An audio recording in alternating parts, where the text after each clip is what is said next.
حواديت زمان. يلا بسرعة هات السماعات وغمض عينيك واستعد لسماع الحكاية من البداية للنهاية، ويلا بينا نسمع الحدوتة.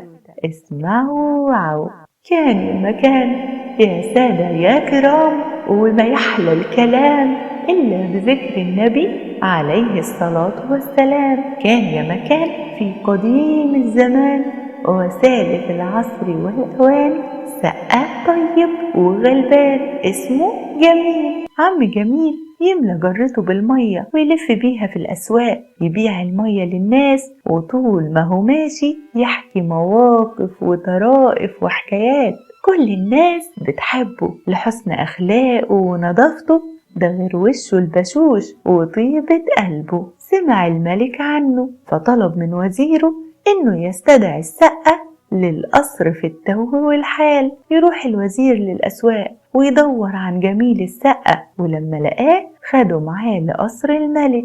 رحب الملك بجميل السقا وقال له من اللحظة دي انت هتشتغل هنا في القصر وبس، تسقي ضيوفي وتقعد جنبي تحكي المواقف والطرائف اللي بتحكيها للناس. يرد جميل سمعا وطاعة يا مولاي. يرجع جميل لزوجته ويبشرها بالخبر السعيد اللي أكيد هيغير حياتهم. وتاني يوم لبس جميل أحسن لبس عنده، غسل جرته وملى ميته وراح لقصر الملك. ولما دخل القصر لقى الضيوف قاعدين حوالين الملك متجمعين، وزع عليهم المية وقعد جنب الملك يحكي حكايات وطرائف مضحكة. وفي آخر اليوم ياخد جرته وياخد أجره ويرجع لبيته يفرح زوجته.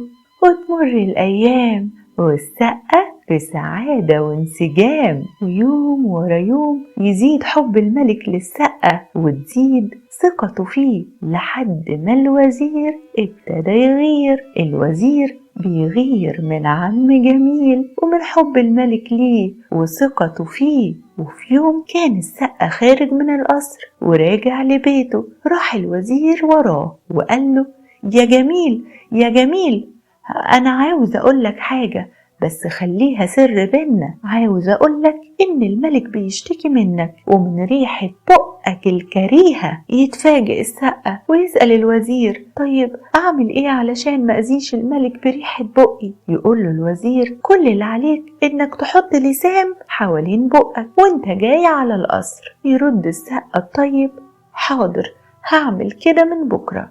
وتاني يوم يصحى السقا من نومه يلبس أجمل الثياب ويحط اللسان حوالين بقه ويشيل جرته ويمشي على القصر زي عادته. أول ما شافه الملك استغرب بس ما سألش جميل عن سبب اللسان اللي حطه حوالين بقه. ويوم ورا يوم وعم جميل السقا ملتزم باتفاقه مع الوزير. وفي يوم سأل الملك الوزير يا ترى هو ليه جميل حاطط لسان حوالين بقه؟ رد الوزير أخاف أقولك يا مولاي السبب فتغضب وتقطع راسي. رد الملك ما تخافش يا وزير، قول اللي عندك وما تخافش غير من اللي خلقك، اتكلم وليك مني الأمان. رد الوزير الحقيقة يا مولاي إن جميل السقا بيشتكي من ريحة بقك الكريهة.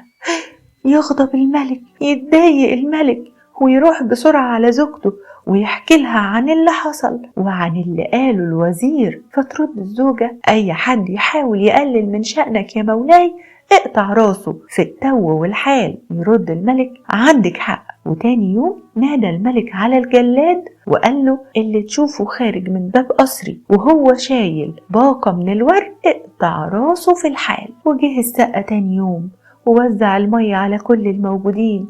ولما جه وقت رجوعه لبيته الملك نادى عليه واداله باقة من الورد وقال له إنها هدية له. أخد السقا جرته وأخد باقة الورد، وقبل ما يخرج من باب القصر شافه الوزير ونادى عليه مين اللي ادالك باقة الورد دي يا جميل؟ يرد عم جميل السقا ويقول له الملك هو اللي اداني الورد وقال لي إنه هدية ليا. ينتش الوزير الورد من السقة ويقول له أنا أحق منك بالورد ده. السقة ما اعترضش، ساب الورد للوزير ومشي. ولما جه الوزير يخرج من باب القصر شافه الجلاد وهو شايل باقة الورد، فقطع راسه في التو والحال. تاني يوم جه جميل السقة للقصر وزي عادته حاطط اللسان حوالين بقه علشان ما يأذيش الملك بريحته الكريهة. يدخل القصر وهو شايل جرته ويوزع المية على كل الموجودين.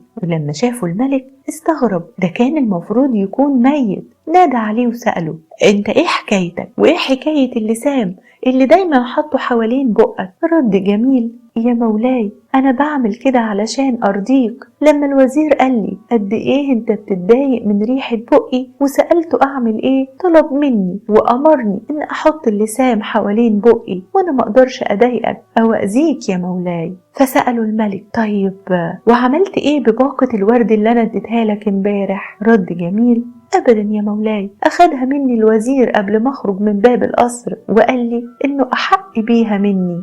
ابتسم الملك وقال فعلا كان أحق بيها منك. وبعد أن مضى ما مضى وكان ما كان تنتهي الحكاية ولا يتوقف الزمان. استنونا في حكاية جديدة من قصص ذكاء العرب على قناتنا حواديت زمان.